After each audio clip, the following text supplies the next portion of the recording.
2491-161-3096. Members of the public will have opportunities to participate during public comment. The public is asked to wait for the particular agenda item before making a comment on that item. Comments will be addressed in the order they are received. When the moderator announces that the commission is taking public comment, members of the public can raise their hand by pressing *3 and you will be queued. Callers will hear silence when waiting for your turn to speak. Operator will unmute you. When prompted, callers will have the standard 3 minutes to provide comment. Please ensure you are in a quiet location, speak clearly, and turn off any TVs or radios around you. Item 1, roll call. President Catherine Feinstein. Present. Vice President Stephen Ocasio has been excused. Commissioner Francie Covington. Present. Commissioner Ken Cleveland. Present. Commissioner Army Morgan. Present. Item 2, case number 2021-09, hearing and deliberations on verified complaint filed with the Commission by Chief of Department. Discussion and possible action on November 3rd, 2021. Chief of Department Janine Nicholson filed a verified complaint with the Fire Commission against members for a non-disciplinary separation. The case may be heard in closed session pursuant to Government Code Section 54957B and San Francisco Administrative Code Section 67.10B. Public comment on special meeting agenda item. Possible closed session. Members of the public may comment on all matters pertaining to agenda item 2 and whether to consider the matter in closed session. Government Code Section 54954.3A and Administrative Code Section 67.15B. All right. And do we have any public comment? There are 32 people on the public comment line. I don't see at the moment. Let me go. I'll have to go through and queue them. There's no hands. Are there any raised hands? There are no raised hands, but I think I still need to go through. Marina, I see 3 raised hands. Okay. So people can raise their hand by doing it in WebEx. If they're on WebEx, I think there's a button you press to raise your hand. And if they're on the phone, is it *3? Is that right, Maureen? I don't see any raised hands on mine. On my attendee list. So I'll just go through. I don't want to go through all 32 people if they're not raising their hand. That's the rule. That's the procedure. And we're going to be here for the next hour calling people that don't say anything. So if they're not raising their hand, that's what they're instructed to do. That's in accordance with the law. Let them raise their hand. Okay, well, the ones that I see, the first one I see is Ben Landis. Okay.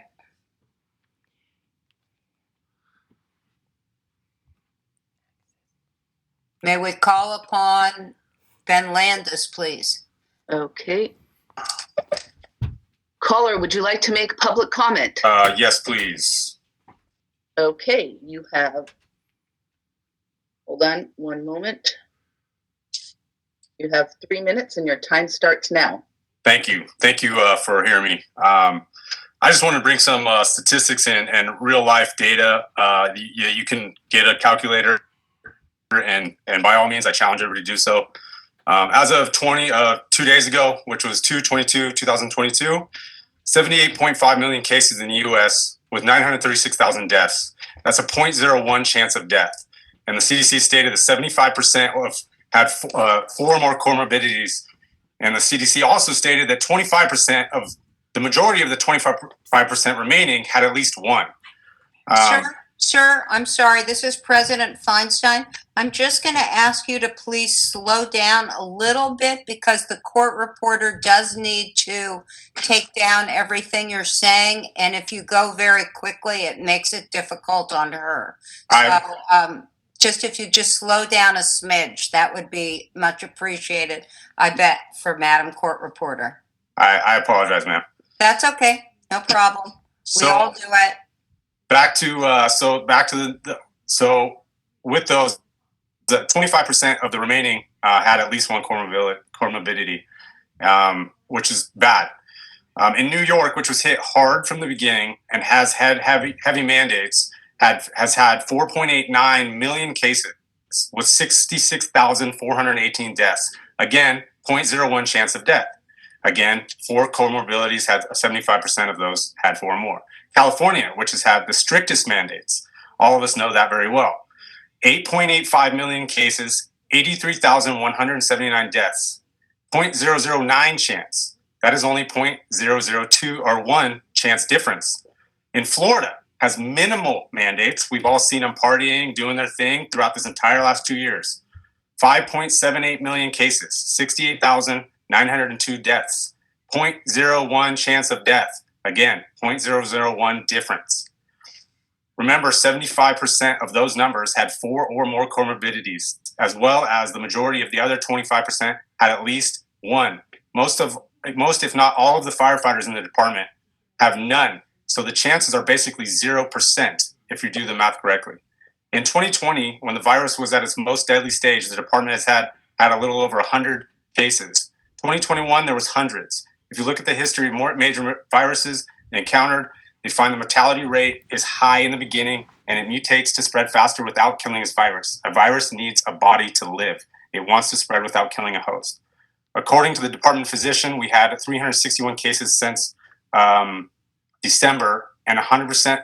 This is an 100% vaccinated department. Some of those members also had their boosters, and they got sick at this exact same have the exact same symptoms as others that are not working that did not have a vaccine. Unlike other vaccines that are mandatory, this one does not stop the spread. The other vaccines kill the virus and keep people from getting it at rates of 99.99% or higher. The bottom line is these firefighters are not criminals. They are positive members of our society. They have not done anything but taken their own calculated risk with the virus and the vaccines. These are people that wake up and go to work not knowing if they will ever see their families again, all for the sake of putting others first. They would at any given moment give their lives for any of time is up.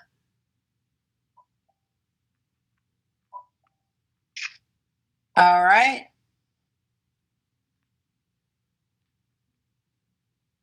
Do we have other hands raised on public We do, comment? yes. Caller, would you like to make public comment? Yes. Okay, your time starts now. And please identify yourself so we have a clear transcript. I'm a firefighter in San Francisco, and I'm not identifying myself. This is public comment, and can I speak? I'm sorry, the last thing you said, sir? Am I allowed to speak? Yes. You may speak. You're just going to end up in the transcript as unidentified. So I leave that to you. Okay. Well, Please proceed slowly for the same reason I just spoke with Mr. Landis. The court reporter needs to be able to report and record everything you're saying, and it isn't electronically recorded. She's actually using a machine where she has to enter in the words. So please don't go too fast, okay? Please. okay. Can I Thank speak? you, sir. Okay. I find it, I don't even want to use the word hilarious.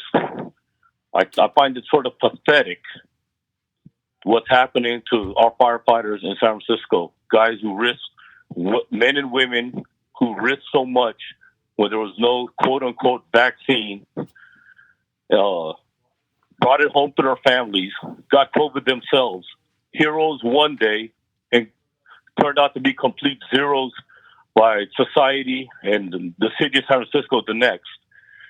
You look at our state leaders, our governor, Gavin Newsom, LA's mayor, San Francisco's mayor, CD1 of our San Francisco Fire Department, all showing up to events en masse during the height of it, during the time these people are laid off.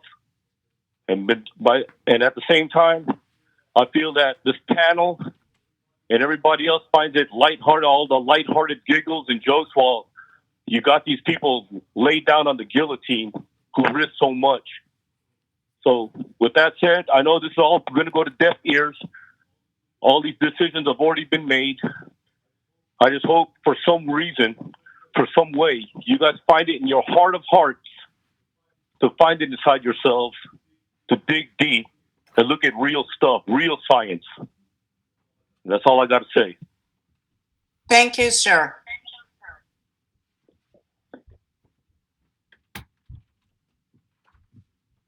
Okay.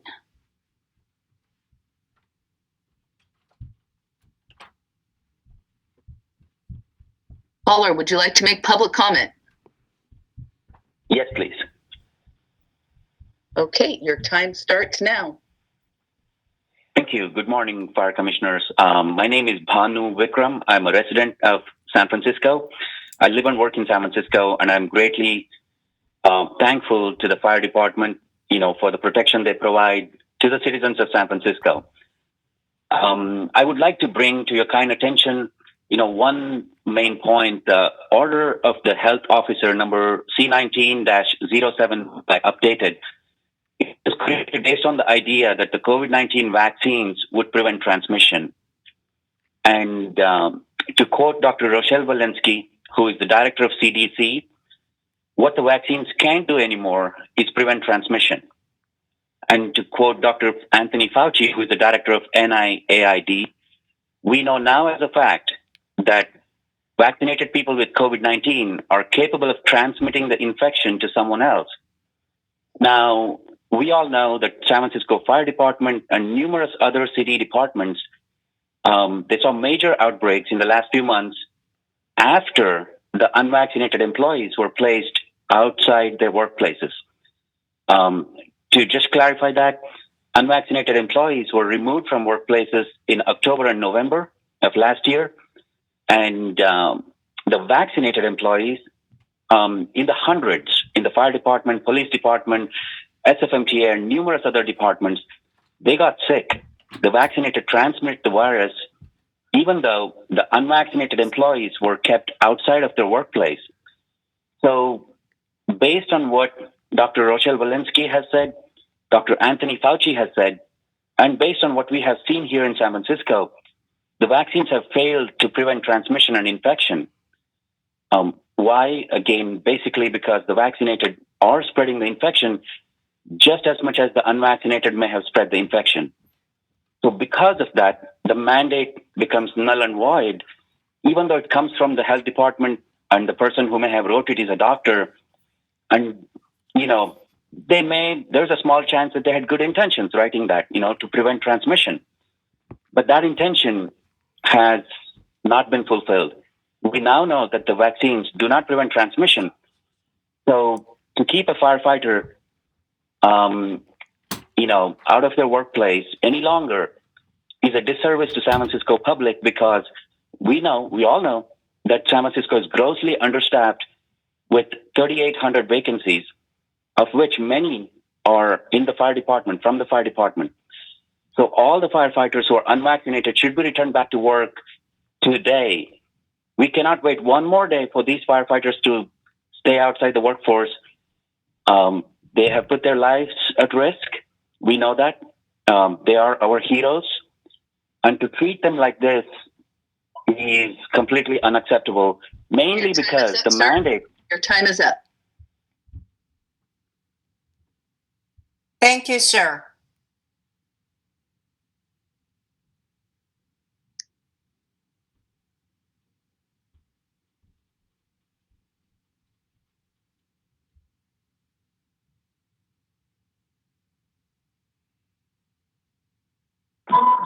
Caller, would you like to make public comment? I would. Your time starts now. My name is Chris Campbell. I'm a firefighter on Truck 16, and we're actually just got a call, so I can't make a comment. But these firefighters have suffered enough. You asked us to do a job in the height of the pandemic, and all of them did what they were asked to do at the peril of their lives. These people need to get back to work. Please consider giving these people a second chance. Thank you.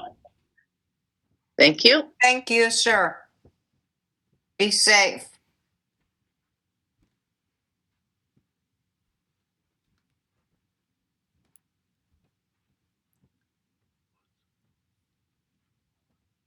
Caller, would you like to make public comment?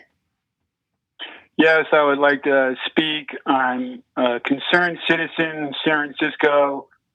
I feel that we are going into some endemic phase, and as the previous caller, Banu, stated, the vaccine no longer prevents transmission or contraction between unvaccinated and vaccinated. So I'm fearful that the commission is making permanent decisions that will affect the livelihood of these firefighters forever, and terminating their job after they serve the city and county bravely and unconditionally through this entire pandemic. I implore you to look at the entire situation and the science. The health order provides many avenues for firefighters to return to duty. It is not cut and dry. They should be accommodated and placed back into their workforce. And I implore the commissioners to use their own decisions and not to be influenced by outside stuff to make these decisions. These firefighters are no longer a threat, and it is absurd to claim undue hardship to bring them back to the workforce.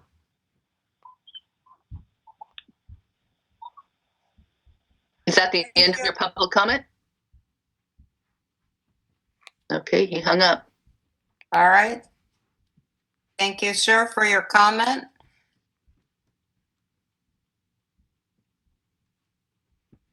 Caller, would you like to make public comment? Yes, I'll make a comment. It's Christopher Salas again, retired under duress firefighter, San Francisco. The only thing I want to say is from listening to the last commission meeting is that there's a lot of conversation about not letting unvaccinated people into high-risk situations.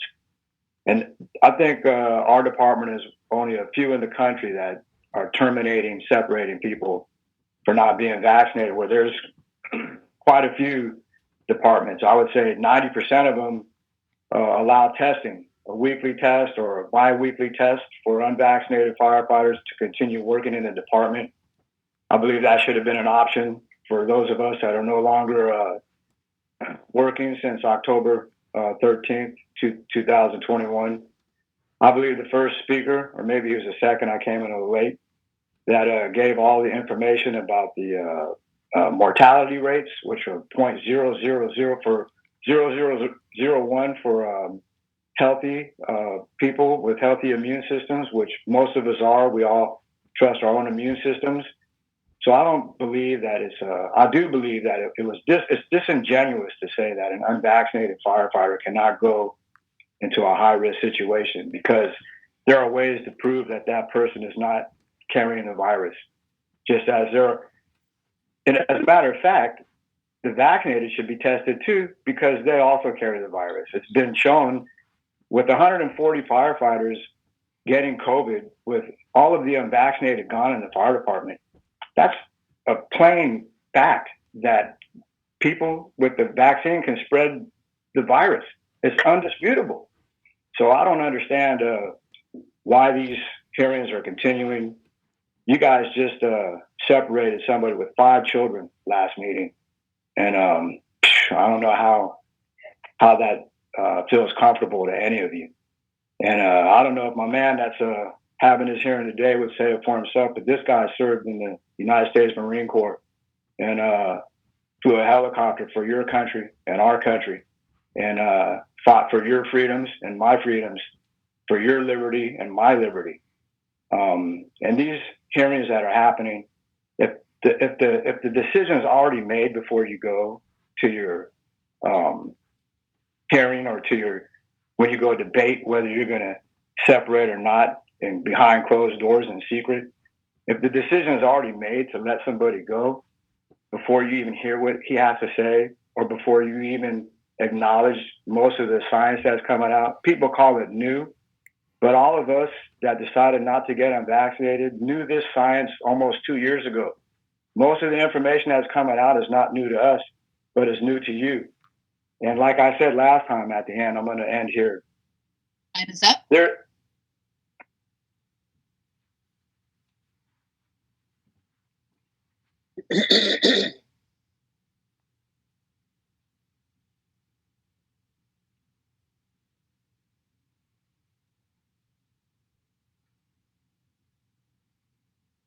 Caller, would you like to make public comment? Yes, I would. Thank you. Can you hear me? Yes, your time starts now. Wonderful. Thank you. I'm Eddie McHugh, San Francisco firefighter, born and raised in San Francisco. Yeah, a lot of people already said what I was going to say. From the physician doctor from February, the email was the Mount Everest of surges. You knew it was bad, but did you realize how bad? We filed 361 workers' comp claims between December 16th, 2021 and January 31st, 2022. Most of them were COVID, of course. If anyone on this call doesn't realize that that's with a fully vaccinated fire department, 100%. If anyone here doesn't realize that vaccinated people can spread this virus, I don't know what to say. The attorney and the city and everything is hiding behind this health order saying there's no way to accommodate, that they can't accommodate us. Right now in the fire department, unboosted firefighters are being accommodated with masking and testing, entering high-risk settings. You have people in the fire department that put in valid medical exemptions signed by their doctor. The department declined them. They got severe reactions to the shot, and the department still made them get a second shot in order to keep their jobs. Anthony Fauci says that it's waning to the point that we're seeing more and more people getting breakthrough infections and winding up in the hospital. Okay, so this is coming down to the choice of whether or not you want to take a treatment or not for your own body. It doesn't protect anybody. And there are known risks to this thing. We also have religious and medical. You're asking people to choose between their God-given conscience and their job to support their families. I do not understand how other departments with a smaller budget in the same San Francisco Bay Area can accommodate and accept exemptions, and this fire department cannot. You have doctors and nurses COVID positive being allowed to work in hospitals in San Francisco, and unvaccinated people with natural immunity and valid exemptions with no COVID not being allowed to support their family. Okay? The health order gives plenty of room to accommodate these firefighters in order to go back and do the job they love and they're good at. It seems completely unreasonable and extremist point of view. Sir, your time is up. Thank you, sir.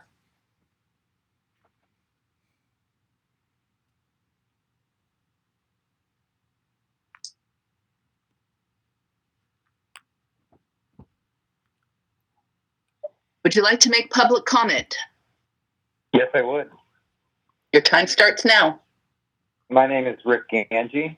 I am a dentist, and one axiom that is pervasive throughout all of medicine is that if there is risk in a treatment option, the patient must be allowed to decide whether or not to engage in that risk. And it just seems to me that taking away someone's livelihood because they've made a decision about their own health is profoundly wrong and unfair. We all know that there are risks with taking a vaccine, with any vaccine. Some people say the risk is small. Some people say the risk is large, but nobody says there is no risk. So if there's risk, there must be freedom of choice for the patient to decide whether he wants to engage that risk. And I think if you take this man's livelihood away from him because he doesn't want to accept the risk, that you are coercing a patient in his medical decision, I think it's wrong and unfair. And I know this gentleman. He is an extremely strong person, both mentally and physically. He's a thoughtful and intelligent man, and he's made a decision about his own health care. And for anybody to come and say, we're going to take away your job because of the healthcare decision that you made regarding your own body, is just profoundly wrong. And I disagree with it wholeheartedly. And I hope you will allow this man to keep his job in the city of San Francisco. I'll relinquish the rest of my time. Thank you. Thank you. Thank you, sir.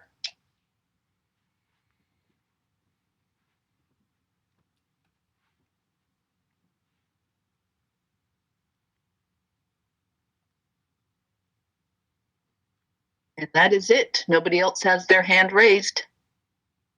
All right, then public comment shall be closed at this time. And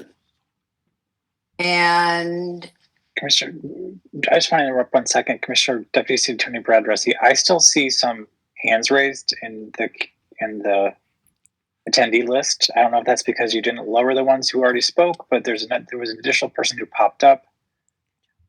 Okay. We need to make sure everyone is allowed to give public comment.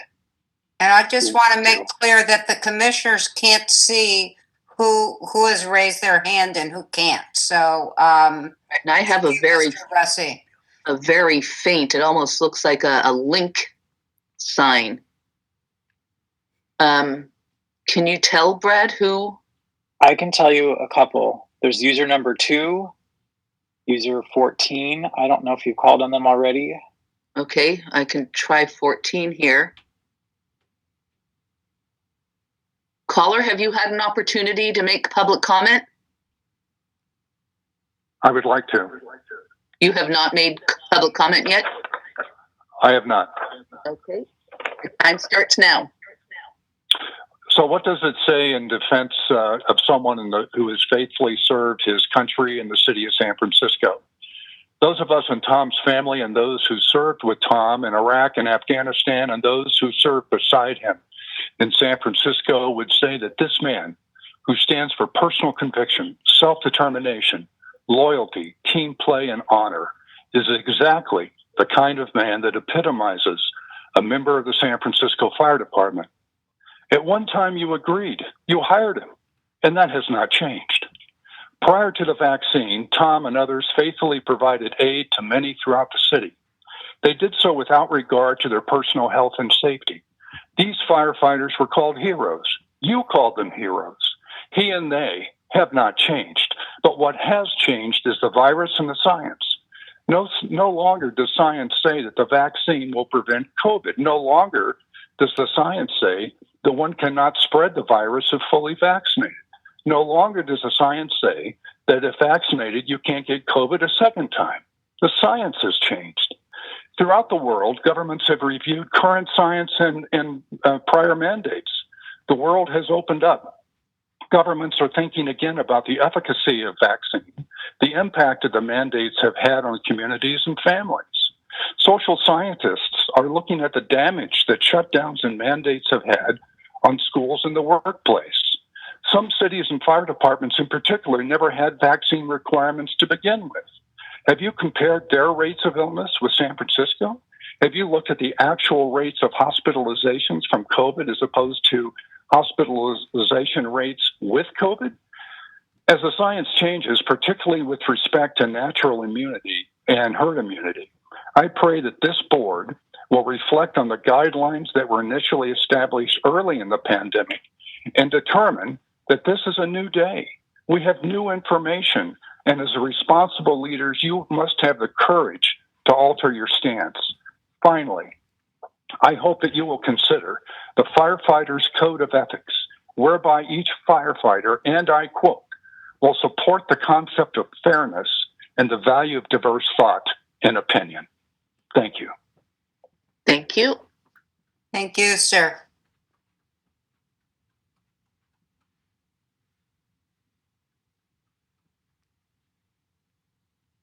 Caller, have you had a chance to make public comment? Yes, I've had a chance. Thank you. Thank you, sir. Caller, have you had a chance to make public comment? No, I have not. Okay, your time starts now. Thank you for holding this public.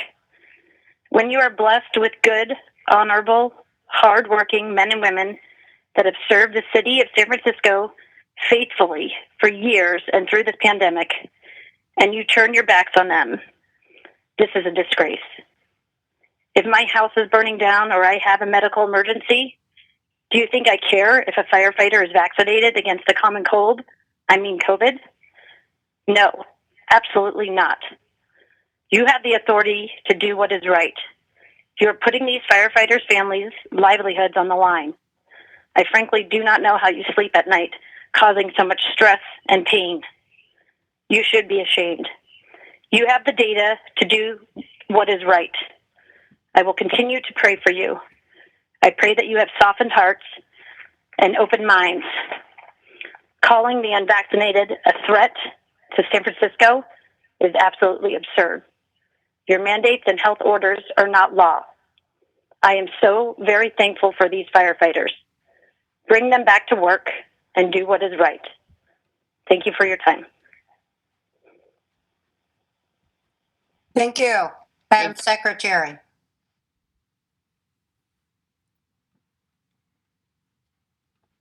Caller, have you had a chance to make public comment? I have not. Good afternoon. Your Be time on your starts guard. And Matthew 10, be on guard against men. They will hand you over to the local councils and flog you in their synagogues. On my account, you will be brought before governors and kings as witnesses to them and the Gentiles. But when they arrest you, do not worry about what to say or how to say it. At that time, you will be given what to say, for it will not be you speaking, but the Spirit of your Father speaking through you. Brother will betray brother, and father his child. Children will rebel and have them put to death. All men will hate you because of me, but he who stands firm to the end will be saved. So do not be afraid of them. There is nothing concealed that will not be disclosed, or hidden that will not be made known. What I tell you in the dark, speak in the daylight. What is whispered in your ear, proclaim from the roofs. Do not be afraid of those who will kill the body, but cannot kill the soul. Thank you. Thank you. And I believe that ends public comment. Brad, do you see any other hands? I see user 11, user 4. I don't know if it was just user 7 who spoke. That was 7, and caller 4 was before her. So 11. How did they go up? Caller, have you had a chance to make public comment? I have not had a chance to make a public comment yet. Okay, your time starts now. Thank you very much. I'm a concerned citizen. I'd like to leave my name anonymous. The reason for that is because if you're doing this to firefighters, what are you going to do to the members of the public eventually? If a member of the public is unvaccinated, Will it come a time where you're not going to respond to my place? So I'm concerned about retaliation. I'm not going to mention my name. My statement is that vaccines are supposed to protect vaccinated people. How do the vaccines protect other people? It makes no sense. This is political science. All I'm asking is that you do the right thing while there's time. People are watching. You will be exposed. You now have a chance to do the right thing. This is a travesty, and it's unbelievable. That is all I have.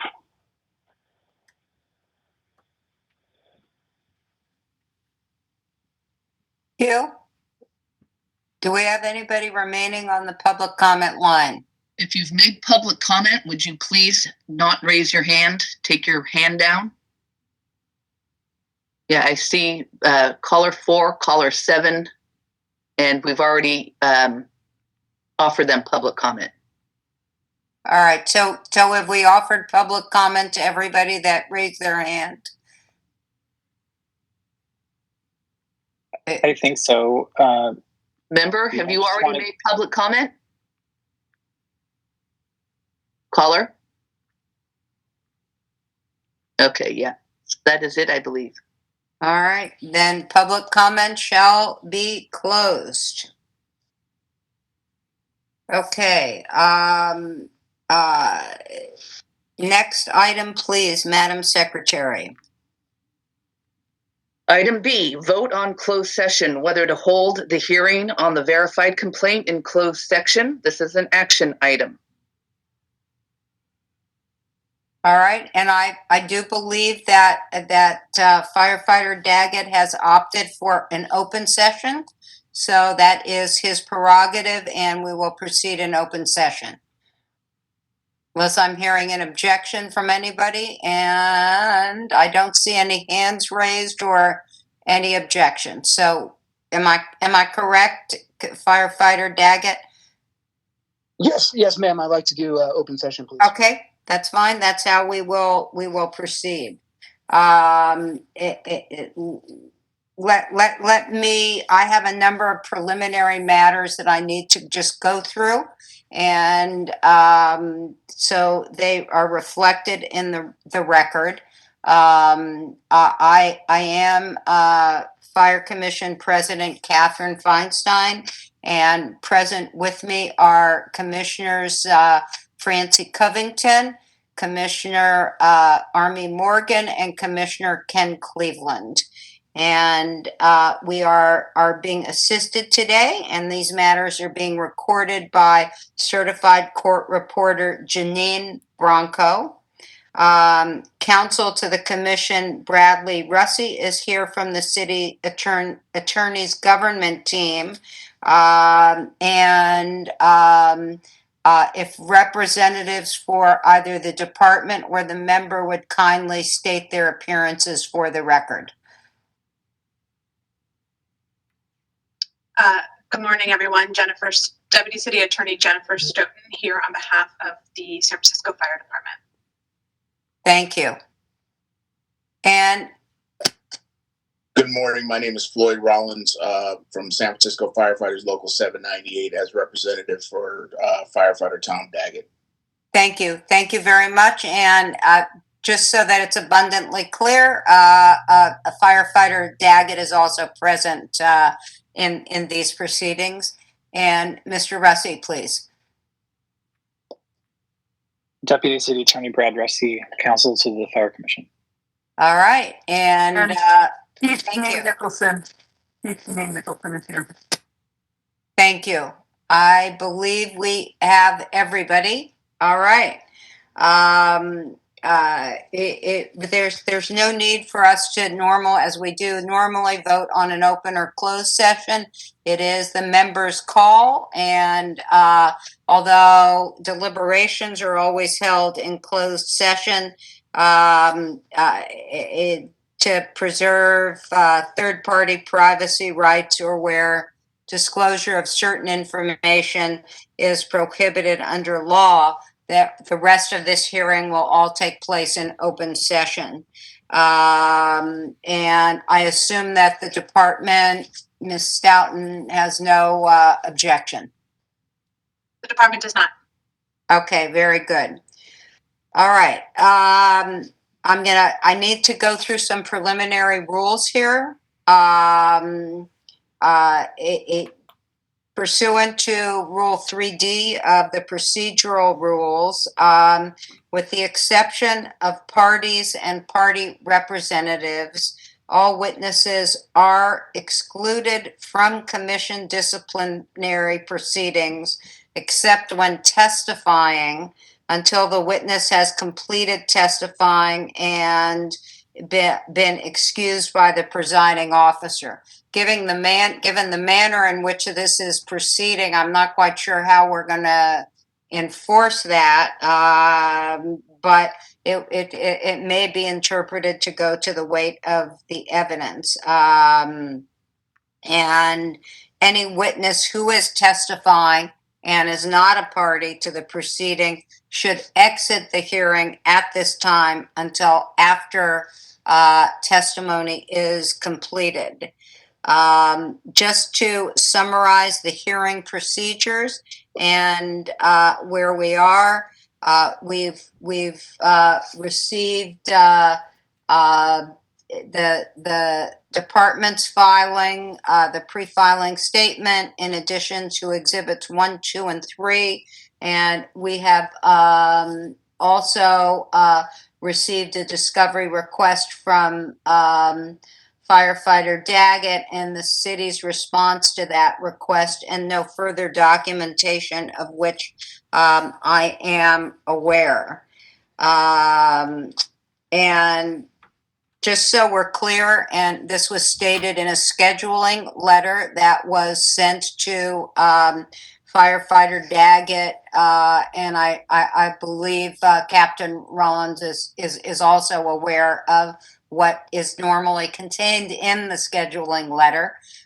Sets forth time, sets forth rules, but just to go over it, we're going to give each party is going to have an opportunity to present an opening statement. And Firefighter, well, the city, the department will go first because they bear the burden of proof. And here, and they will have 5 minutes to do so. And then it will be up to, I don't know if Firefighter Daggett will be speaking on his own behalf or Captain Rollins, but then that will become your choice, whether you wish to make an opening statement immediately following the statement of the department counsel, or whether you want to reserve until conclusion of their case and then make an opening statement. That's your choice. Either way that you want to make it. The department will then present its case in chief. Of course, the cross-examination of their witnesses is allowed. When they conclude their presentation of evidence in this case, Firefighter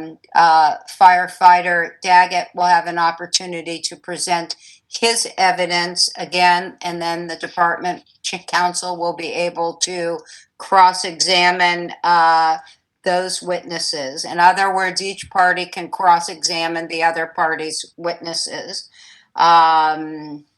The department does have the right to present rebuttal evidence if appropriate, because they bear the burden of proof.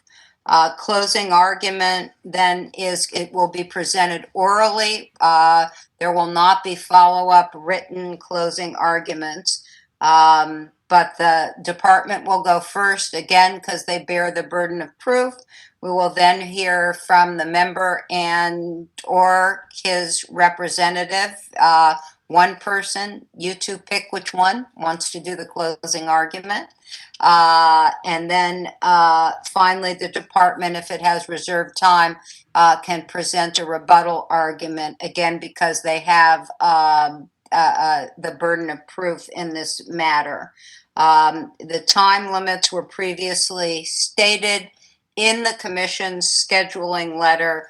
A maximum hearing time of 20 minutes per side for evidence, and 5 minutes, as I said, for opening and closing.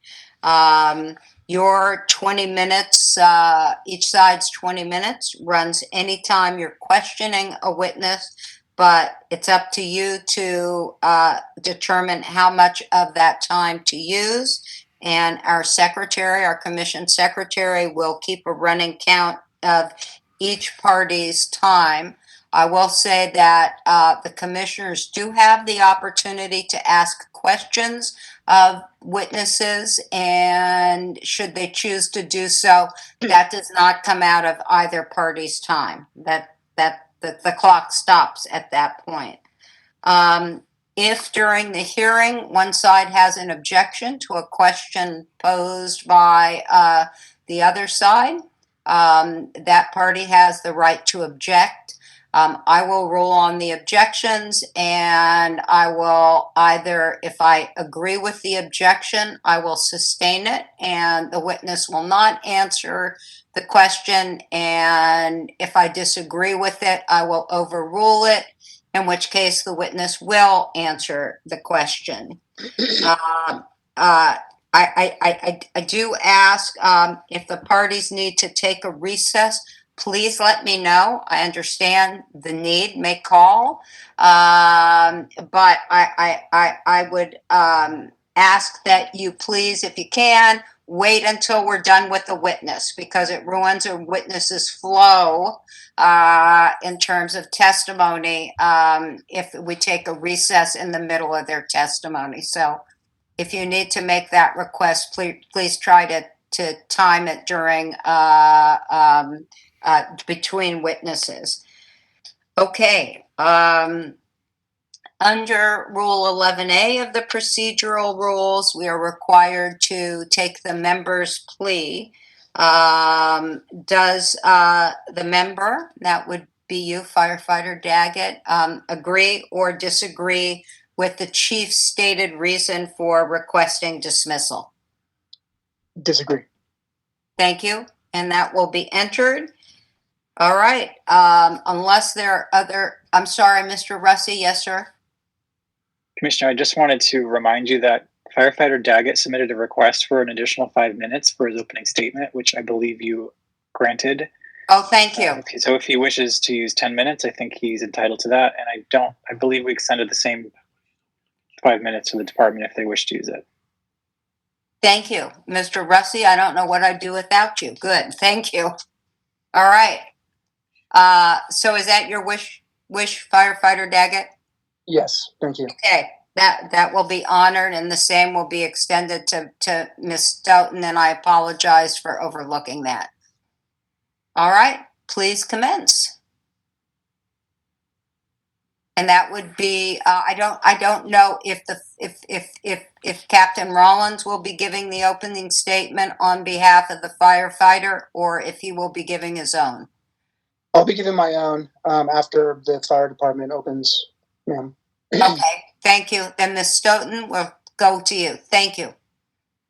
Good morning, everyone. The question before the Fire Commission is whether to uphold the chief's recommendation for a non-disciplinary separation for Firefighter Daggett for his failure to comply with the vaccination requirement of the city's health order, as well as General Order 21A-70. The health order was issued by the city's health officer to address the public health emergency created by the COVID-19 pandemic. Together, the health order and the general order requires employees such as Firefighter Daggett, who may enter or work in high-risk settings, to be fully vaccinated by October 13th, 2021, unless they received an approved exemption due to a disability or a sincerely held religious belief. Personal belief exemptions were not permitted under the health order. The health order cautioned that there were some instances where an unvaccinated employee could not continue to work in a high-risk setting, even if they otherwise qualify for an exemption and could comply with the heightened requirements for unvaccinated employees. The health order laid out several factors for employers to consider when determining whether they could accommodate an unvaccinated employee. The first is whether the unvaccinated employee will place other people at risk of transmission of COVID-19 because they are required to come into contact, including on an emergency basis, other personnel or persons whose vaccination status is unknown, who are not yet eligible for the vaccine, or who are members of a vulnerable population. And that includes the elderly, incarcerated people, and acute care patients. Another factor that the health order listed was whether the government entity can ensure compliance with the mask mandate whenever the unvaccinated employee is around other people in the workplace. And finally, whether the proposed accommodation imposes an undue burden on the employer because it is costly, it infringes on other people's job rights or benefits, it compromises workplace safety, it decreases workplace efficiency, or it requires other employees to do more than their share of potentially hazardous or burdensome work. Under those guidelines from the health order, the chief of the department determined that even if employees could establish that they had a sincerely held belief or a disability that prevented them from getting the COVID vaccine, the department could not accommodate them because of the heightened risk to the public that they serve, as well as the risk to other department employees. In firefighter Daggett's case, the department determined that he did in fact have a sincerely held religious belief. Although the fire department could not accommodate firefighter Daggett, the city offered firefighter Daggett a citywide job search to find a position within the city that could accommodate his vaccination status. Firefighter Daggett refused to participate in that process. The facts before the Fire Commission are undisputed. The health order and general order requires firefighter Daggett to be vaccinated unless he has a valid exception. Firefighter Daggett was not fully vaccinated as defined by the health order by October 13th, 2021. It is undisputed then that firefighter Daggett did not comply with the health order or general order 21A-70 and is not permitted to work in high-risk settings. The validity of the health order is not at issue in these proceedings. The health officer issued the order pursuant to her authority and mandates in the California Health and Safety Code. Neither the San Francisco Fire Department nor the San Francisco Fire Commission have the authority or jurisdiction to change or modify or ignore the health order's mandate. The health order clearly sets forth the definition of what it means to be fully vaccinated, what is a high-risk setting, and that employees who work in these high-risk settings must be fully vaccinated, absent an approved exemption and accommodation, which the department was not able to offer firefighter Daggett. It also clearly sets forth the parameters of when employers may not be able to accommodate unvaccinated employees, such as the case here. Firefighter Daggett's disagreement with the health officer's orders are beyond the jurisdiction of this Fire Commission to adjudicate. Despite being aware of his obligation to comply with the health order and the general order, and the consequence of not being vaccinated, firefighter Daggett made the decision to remain unvaccinated. Therefore, the chief has no option but to recommend a non-disciplinary separation. The Fire Commission should uphold that recommendation to ensure continued departmental compliance with the health order and to protect the health and safety of the public and the city's workforce. Thank you.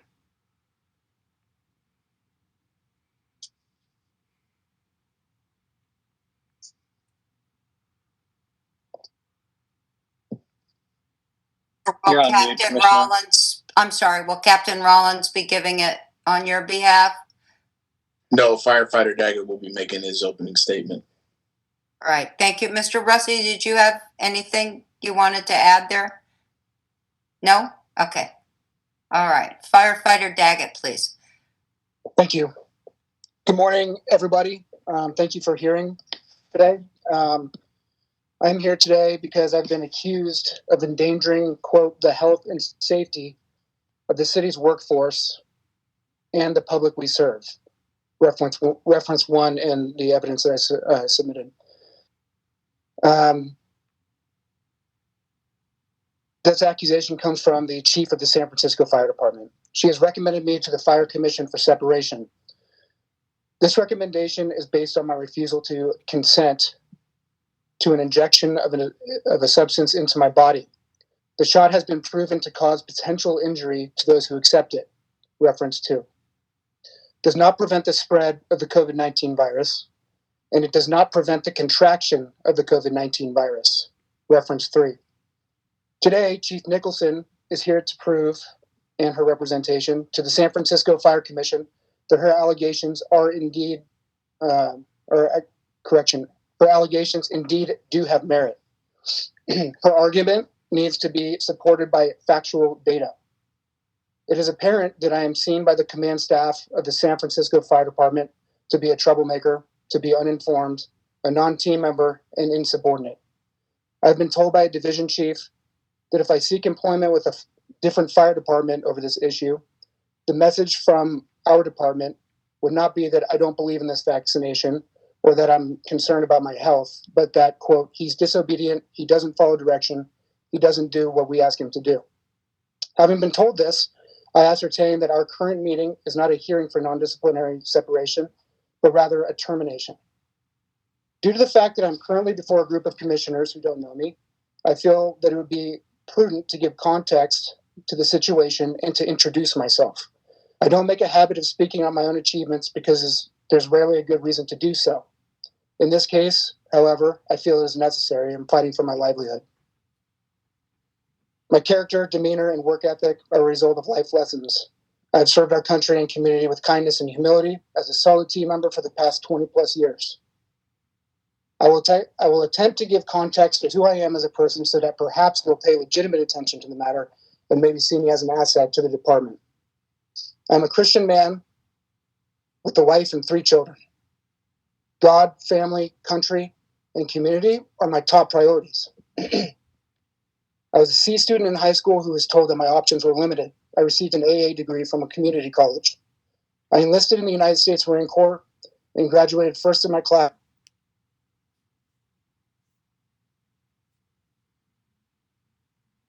Muted. Oceanic and environmental science. I graduated from Officers Candidate School in the United States Marine Corps with honors and swore an oath to support and defend the Constitution of the United States of America as a commissioned officer. I was a 28,895th Naval Aviator to receive my wings. I held multiple flight leadership positions as an aviator. I was an instructor pilot and served on multiple deployments in service to our country. I am well versed in the concepts of operational risk management and crew resource management. I led a team for 7 months on the ground in a very diverse and multicultural, multilingual, and kinetic area of operations and combat. I've traveled to many different places around the world and had the luxury of meeting an amazing amount of people. I was a co-valedictorian of my San Francisco Fire Department Academy class 118. I've earned certificates in low-angle rope rescue, Rescue Systems 1, Confined Space Rescue, Surf Rescue, Rescue Watercraft Operator, and was in the syllabus for Rescue Boat Operator prior to being suspended. I enter burning buildings at working fires, conduct water rescue operations, serve citizens with traumatic injuries and acute health events, and have done so for the past 6+ years. I serve on the honor guard for this department. I volunteer my time when I'm not on the job, and I'm a board member for a nonprofit organization that supports veterans and their families. I have honorably served the city of San Francisco, and I challenge anyone in this hearing to find a soul who could substantially claim that I have ever been disrespectful, have operated without tact, have ever slacked off or failed my team at a working fire, or have ever posed an endangerment to the citizens I have had the pleasure of serving. I am capable of conducting research, reading and analyzing data, and making logical personal choices based on facts. With all that being said, and even with the myriad experiences I declined to mention, I understand that my achievements may fail to live up to the work ethic, service, sacrifice, and patriotism of many of those both in the military and the fire service who have come before me and who continue to serve. I consider that considering that the fire department is a paramilitary organization, I would argue that I am a solid asset. I find it interesting that during San Francisco Fire Department commission meetings, there are discussions regarding quote-unquote staffing issues when the organization has multiple employees willing to work but are forced to stay home without a paycheck. Those of us who have been suspended from our jobs as firefighters have had to apply for new jobs or start new businesses to put food on the table. I find it ridiculous that I served the city faithfully throughout the pandemic from its inception in the beginning of 2020 until October of 2021 without incident, and now I am considered a threat to the community. The aforementioned experiences are demonstrative of perseverance, professionalism, and teamwork. They're indicative of a solid subordinate and decent leader who cares for those under his charge. I have a history of professionally following lawful orders. There have been times where I've had to assert myself tactfully in situations that were unethical, where I worked with supervisors to resolve potential issues that would have brought great damage to the mission had I stayed silent. A tactfully assertive team member, like myself and some of my colleagues, is a positive attribute to any organization. To view a tactfully assertive team member as a problem is demonstrative of poor leadership and poor teamwork. I find the allegations levied against me to be unjust. I hope I have provided you with some context and content regarding my person to show that I am not ordered to this hearing as a belligerent employee, but rather a competent, faithful team member and a community leader who has always taken pride in service and mission accomplishment. I am intent on exercising my rights to choose which medical procedure are best for me and my family. I have friends in this department who have been injured by COVID-19 injections, and who at the time felt they had no choice but to receive the shot. This is a fact, and their injuries are a result of the department's mandate. This mandate has destroyed my ability to provide for my family.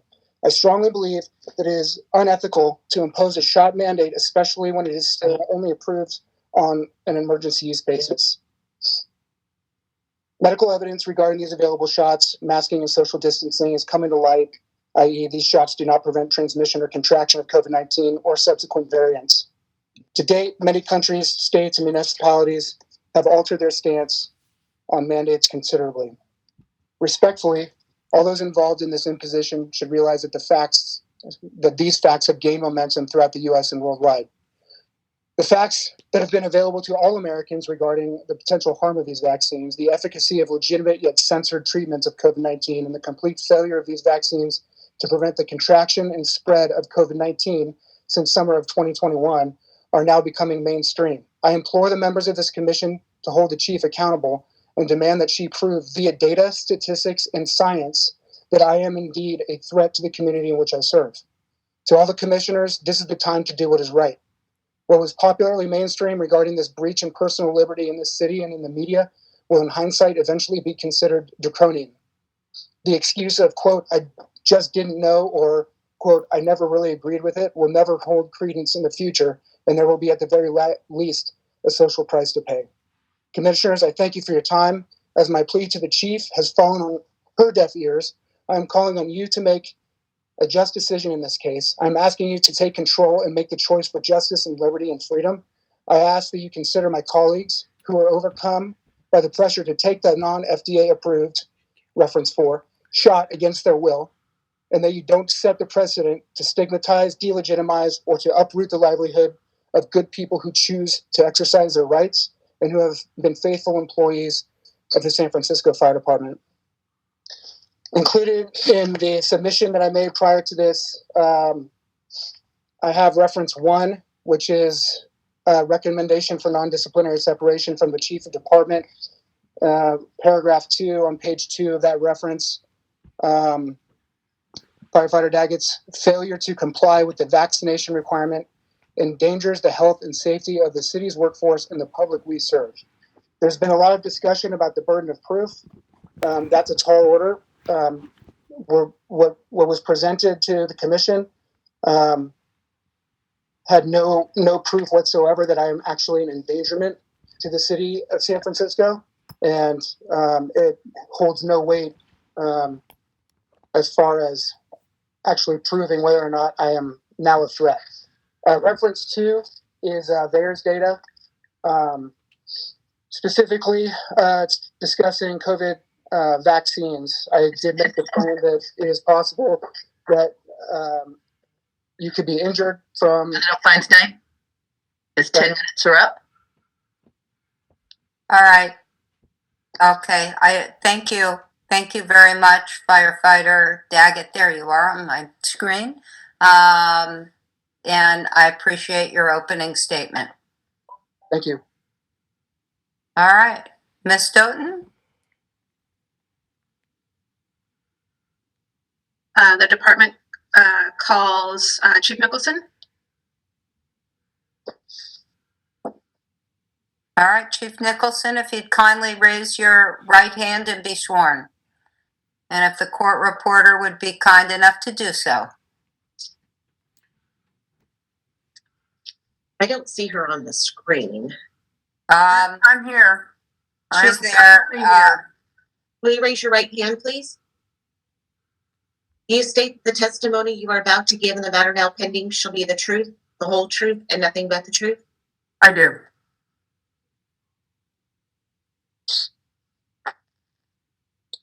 Hi, Chief. I believe you have a packet of documents in front of you. I do. Okay.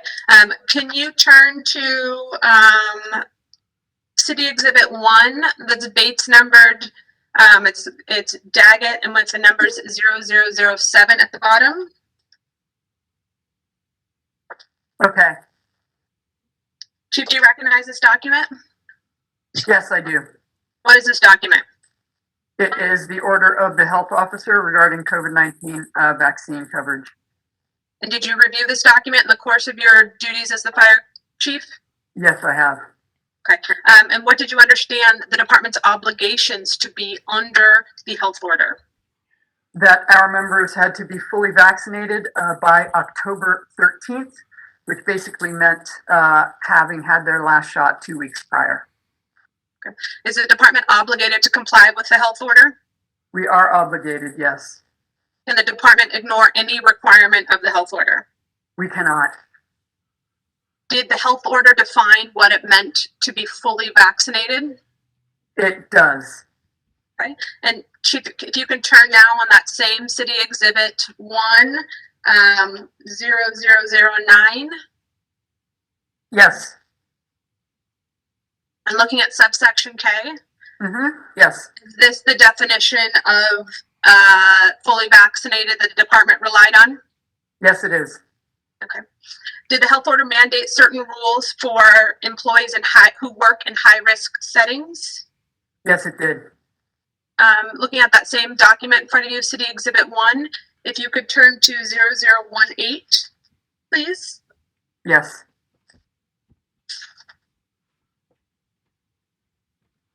Okay.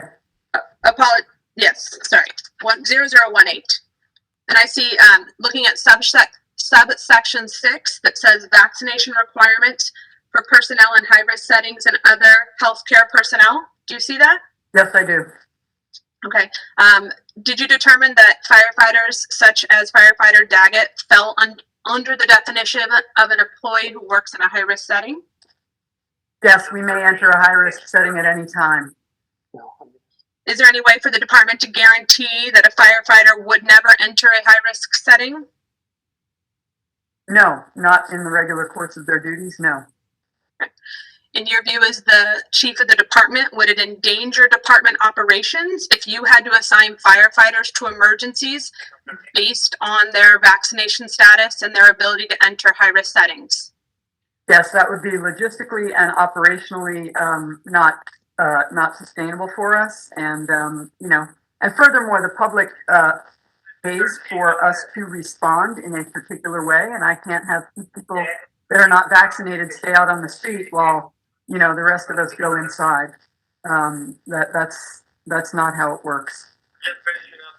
Did the health order permit exemptions to this vaccination requirement? Sorry, did it prevent exemptions? It did not. Did it permit? It permitted, yes. It permitted exemptions, yes. Okay, and do you remember what those exemptions could be based on? sincerely held religious belief, and I believe it's disability or medical. Did the health order contain guidance about accommodating unvaccinated employees who work in high-risk settings? Yes, it did. If you can turn, Chief, to same City Exhibit 1, Bates number 0019. Yes.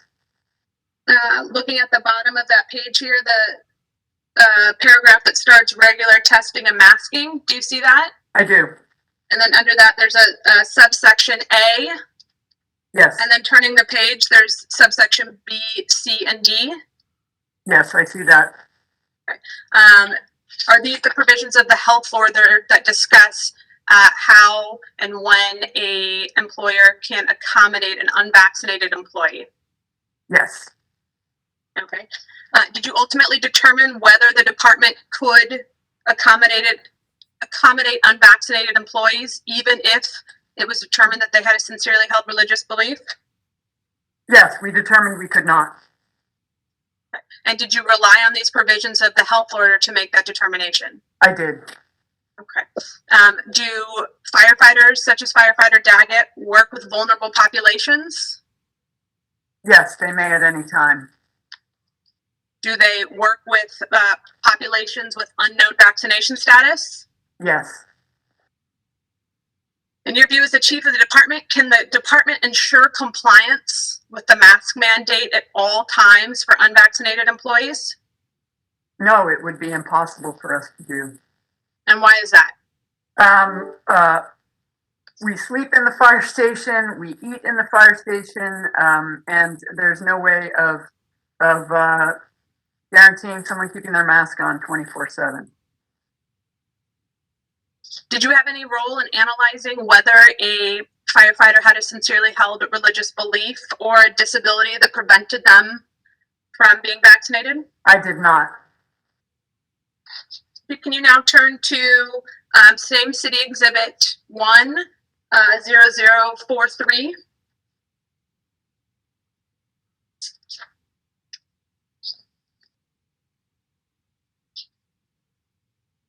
Okay. Do you recognize this document? Yes, this is a general order that I signed about our COVID-19 vaccination policy. Okay, and looking at base number 0045, is that your signature in the middle of the page? Yes, it is. Okay. Real quick, can you tell us what a general order is? Yeah, a general order is something that must be followed by the membership. And it can be something like this, or it could be about applying for a particular position in the department. And we send them to every single employee, and they must abide by them. Are department employees required to be familiar with general orders? Yes, they are. Okay. And looking at Bates number 0044, middle of the page, the bolded sentence that started with all members in the following ranks. Do you see that sentence? I do. What was the effect of this sentence? So it basically spelled out who must abide by this mandate. Okay, and it lists a number of ranks there. What rank is Firefighter Daggett? He is an H2.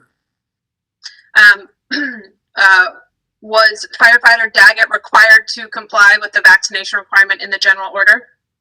Yes, he was. Did he ultimately comply with this general order? He did not. Did the department take any steps in addition to this general order to notify employees of their obligation to comply with the health order and the general order? We did. We had one-on-one meetings with people. We made phone calls to our members.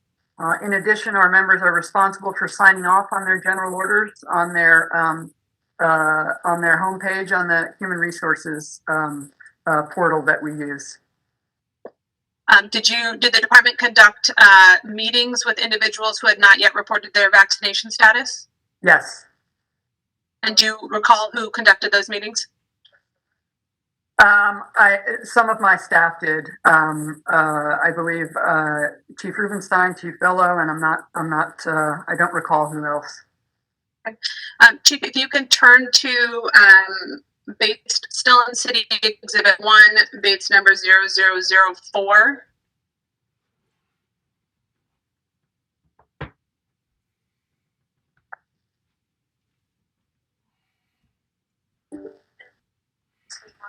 Okay. Do you recognize this document? I do. What is this document? This document basically spells it out for Firefighter Daggett that he is currently not compliant with the vaccination requirement of the city and county of San Francisco. Did you sign? Is this your signature here on the bottom of 0004? It is. Okay. And did this document advise Firefighter Daggett of the consequences of failing to comply with the vaccination requirement? Yes, it did. Did Firefighter Daggett comply with the health order and general orders vaccination requirement by October 13th, 2021? He did not. And how do you know that? He never provided us any proof of vaccination. He did not enter any information in the portal and pay that he was vaccinated. Okay. Turning now to still on City Exhibit 1, Bates number 0005. Yes. Do you recognize this document? I do. What is this document? This is a letter to Firefighter Daggett spelling out, basically showing that he is not vaccinated and what the recommendation is. Okay. And looking at this in the middle of 0005, there's some boxes. Can you tell us what this represents? Yes, that is the section from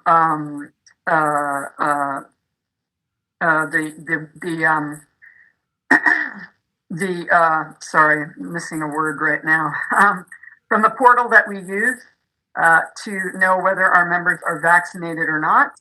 And our human resources folks have access to this, and it shows that he is not vaccinated.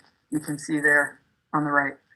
And does that mean that Firefighter Daggett himself reported that he was not vaccinated? That's correct. And is this document dated October 15th, 2021? Was this the notice of a non-disciplinary separation? Yes. Okay. Did you have an administrative meeting following sending out this notice of non-disciplinary separation? I did.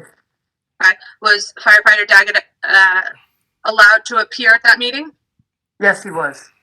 Okay. Was he allowed to provide documentation for that meeting? Yes, he was.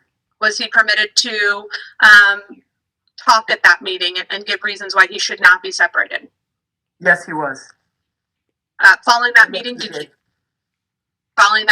you file charges with the Fire Commission recommending a non-disciplinary separation? Yes.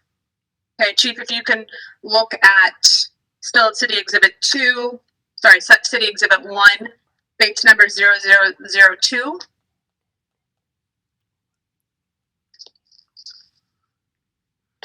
Yes. Can you tell us what this document is? It is my recommendation to the Fire Commission for the non-disciplinary separation of Firefighter Daggett. If you can now turn to City Exhibit 2, just Bates number 54 and 55. Yes. Do you recognize this document? Yes, I do. And what is this document?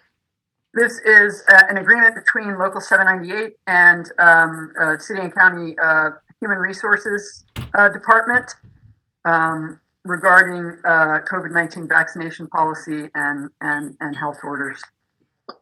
And did this document set forth the procedure for placing an employee on unpaid leave after the administrative meeting? Yes. And did you comply with this document? I did. No further questions for the chief. All right. Thank you, Ms. Stoughton. Cross-examination. Okay, thank you. I appreciate the time again. Chief, from Exhibit 1, can you please turn to SFFD underscore Daggett 0010? Yes. Okay. And this exhibit is, or this page is part of the order of the health officer, correct? Yes. Okay. If you look at the top of 0010, after the hyperlinks that have been printed, what does that sentence say? Starts with on August 23rd. On August 23rd, 2021, the FDA granted full approval for the Pfizer-BioNTech Comirnaty vaccine for people age 16 and older. Okay, thank you. And if you turn to the next page, correction, if you return to page 0009 of the same document. Okay. Paragraph K, fully vaccinated or fully vaccinate or full vaccination. Can you please read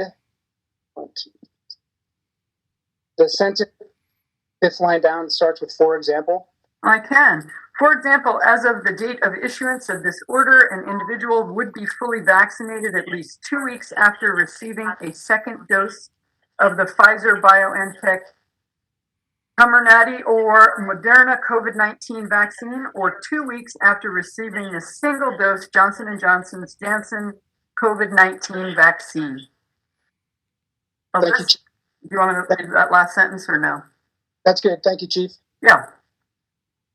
And with my submission, my exhibits, I believe it's reference number 4 included in that is the letter from the FDA to Pfizer dated August 23rd, which is referenced in the health order.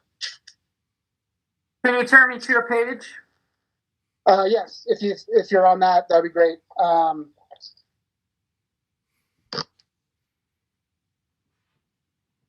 This one's page 4 of that document. We're still on Exhibit 1, correct? I'm sorry, we're on the submission that I sent in. It's no longer Exhibit 1 from the fire department. My submission that included my opening statement and references for as far as evidence.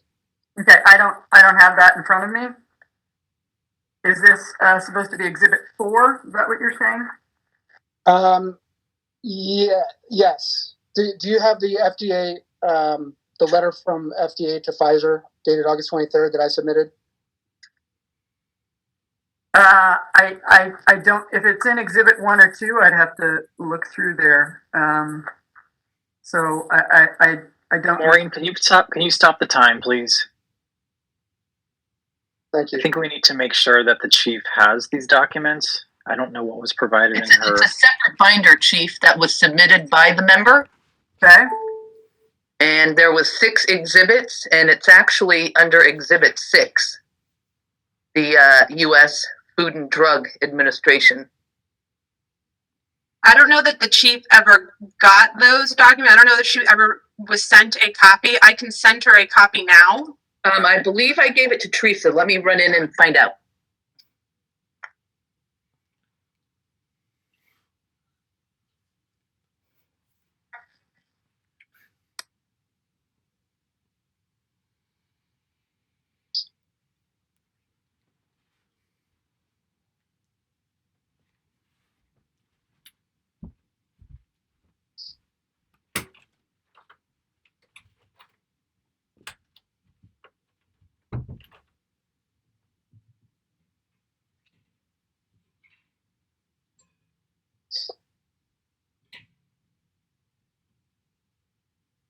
I am going to exercise my prerogative here while the secretary is gone and take a 2 or 3 minute break.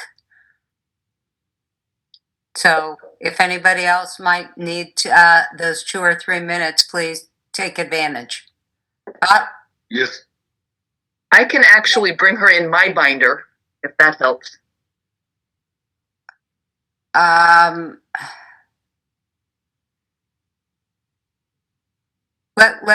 Let's I have it now. I have the separate binder. Okay.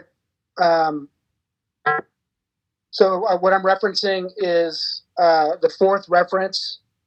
It would be numbered at the top. And if you scroll through a couple pages there, you'll find the letter from FDA to Pfizer dated August 23rd, 2020.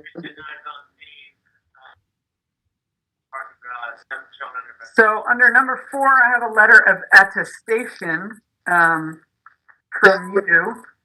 Yes, correct, ma'am. And then if you just continue to flip the page, you will see a document titled U.S. Food and Drug Administration, which is a part of that. It's Exhibit 6.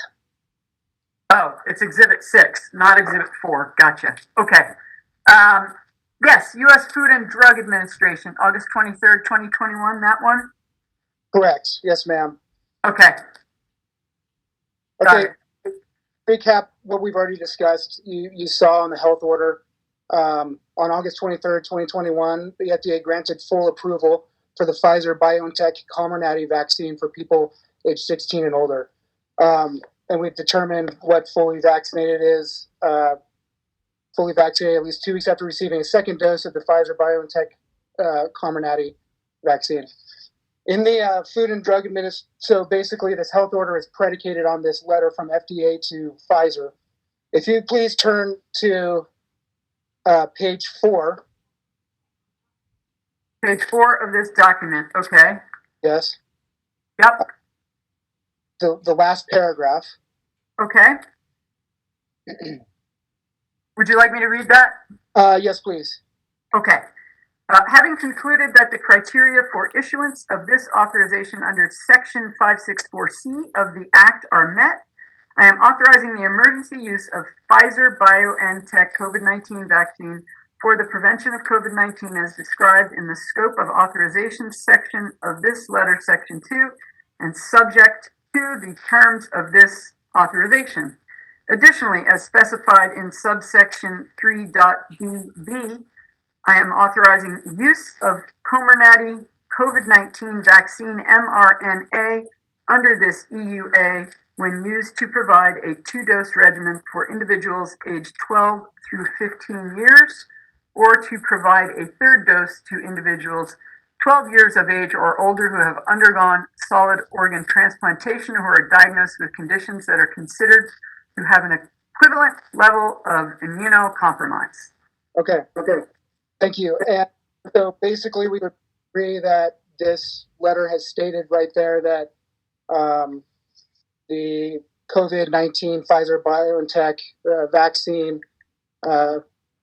was approved for emergency use, but the Comirnaty vaccine was approved for full use. Would you agree with that? Objection, Laps Foundation. Yeah, I don't know. Okay. Well, I'm going to sustain the objection. And then if we turn to page 12, please, Chief. Okay. All right. The top of page 12 is in reference to the normal COVID-19 BioNTech vaccine that's available to us. Can you read the first bullet? I can. This product has not been approved or licensed by FDA, but has been authorized for emergency use by FDA under an EUA to prevent coronavirus disease 2019, COVID-19, for use in individuals 12 years of age and older. Okay. So the health order was predicated on this letter, August 23rd, 2021, stating that the vaccine was fully FDA approved. The health order states that to be fully vaccinated, you have to be 2 weeks following your Pfizer-BioNTech Comirnaty vaccine. Do you know of anywhere where I could get the COVID-19 Comirnaty or Comirnaty? I'm not sure how to pronounce it. Are you aware of anywhere any of your employees could get that vaccine? I don't know. Okay. Are you aware of in the department who has received that vaccine, the Comirnaty one? I don't know. That's protected information. Okay. If nobody in the department has actually received the Comirnaty COVID-19 vaccine, is anybody in the department fully vaccinated? Health order? Objection lacks foundation, calls for speculation. Sustained. Well, I'm not going to. I actually did not plan on going down that road today, so I do have a line of questions for the chief. If you just give me one moment to get them.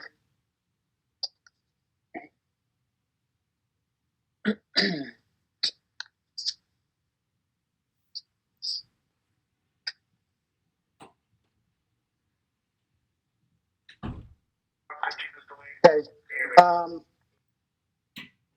So, referencing the FDA letter dated August 23rd,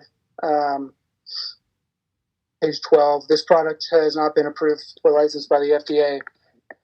Is there, in your opinion or to your knowledge, an FDA 19 that is currently not under emergency use authorization that prevents the spread and contraction of COVID-19 and that has been available to me and our colleagues, or that is currently available in the United States?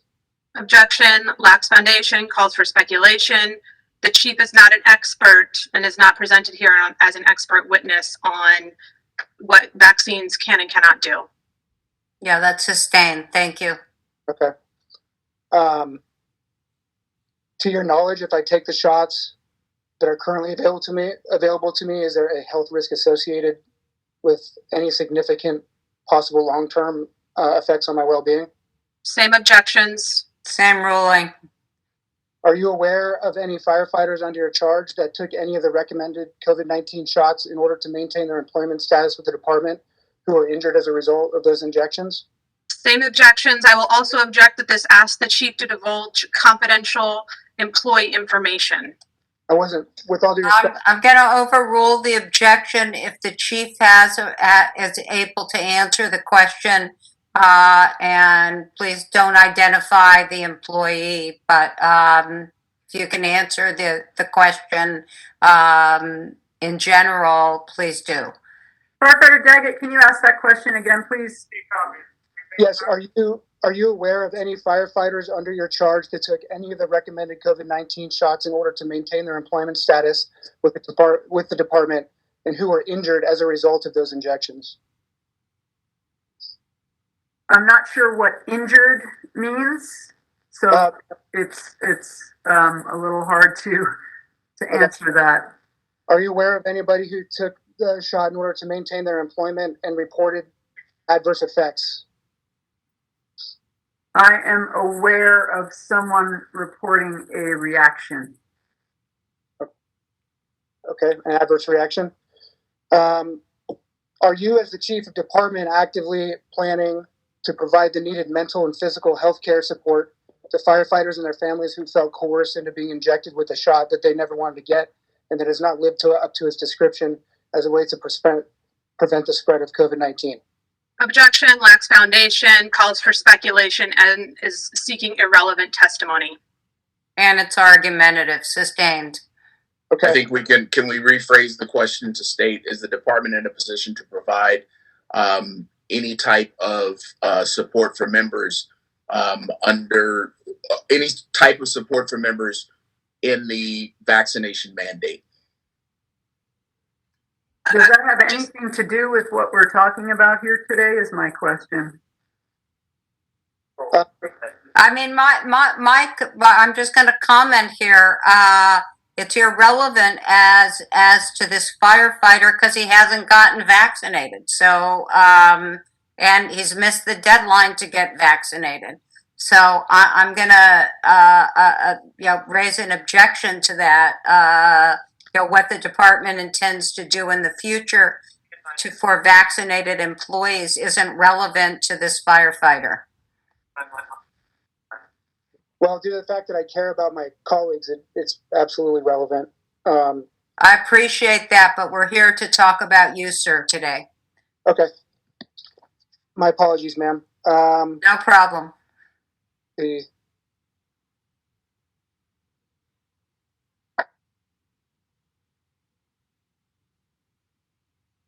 As a senior ranking member of this department, is the concept of informed consent considered an important factor with respect to your subordinates being encouraged to engage in a medical procedure?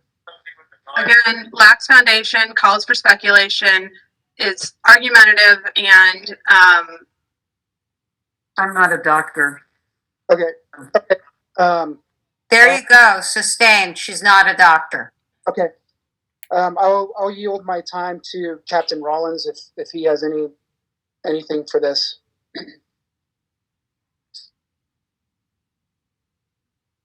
I think, what's the time we're in? He has 8 minutes and 16 seconds left. All right. Do you wish to reserve that time? If Captain Rollins, as my representative, if he has anything to add. Other than that, I feel like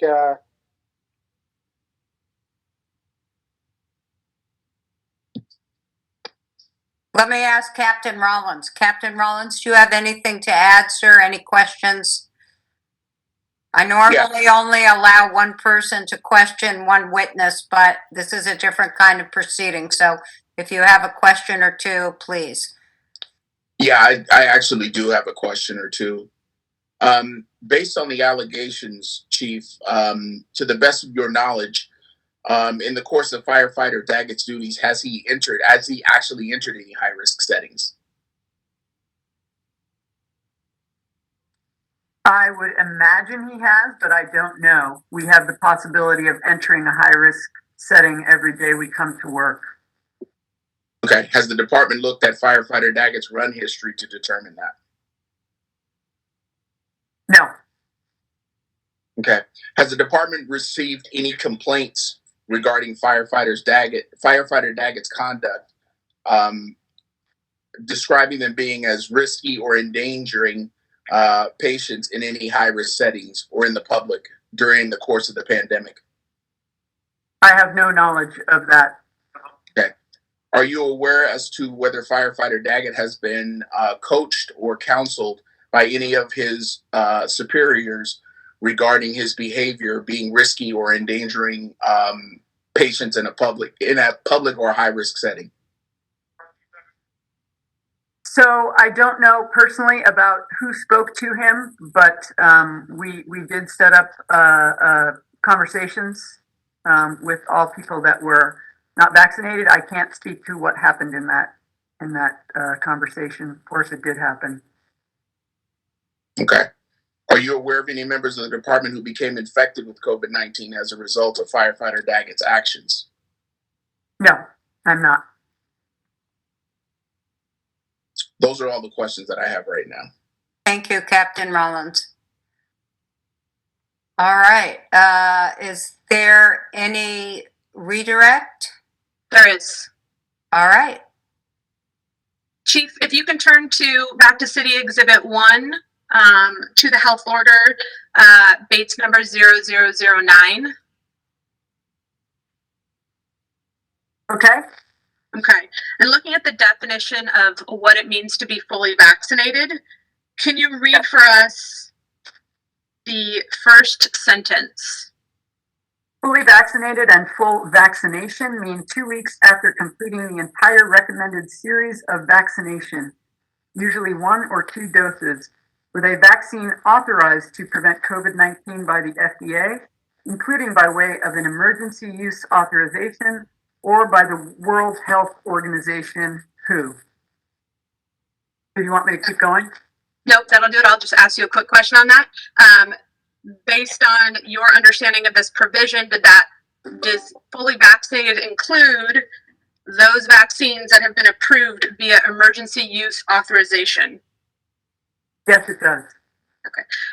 Does the definition of fully vaccinated also refer to the Moderna COVID-19 vaccination? Yes. Does it also include the Johnson & Johnson COVID-19 vaccination? Yes. Okay, no further questions.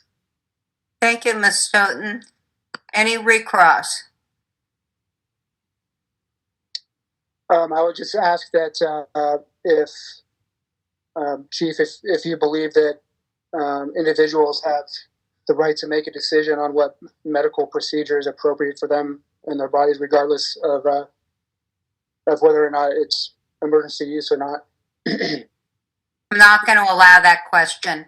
That she's not the department physician or a research scientist, so it's not a fair question for her. Okay, sorry, ma'am. That's a no. Don't apologize. I understand. Thank you. And that's all from me. Thank you. All right. We would like to make a motion, though, that all of the exhibits submitted by Firefighter Daggett in his pretrial submissions be moved into evidence. All right. Thank you, Captain Rollins. Is there any objection? There is none. Captain Rollins beat me to it. The city would also like to move in all the city exhibits. All right. And is there any objection, Captain Rollins, to that? None. All right. All exhibits will be admitted into evidence at this time. We maybe lost Chief Nicholson for a moment there. Chief Nicholson had to had to deal with something. So if she's been excused from the stand, she is going to go. She's back. All right. Is she excused? Either I can direct it to Captain Rollins or to Firefighter Burrows. Are we done with the chief for today?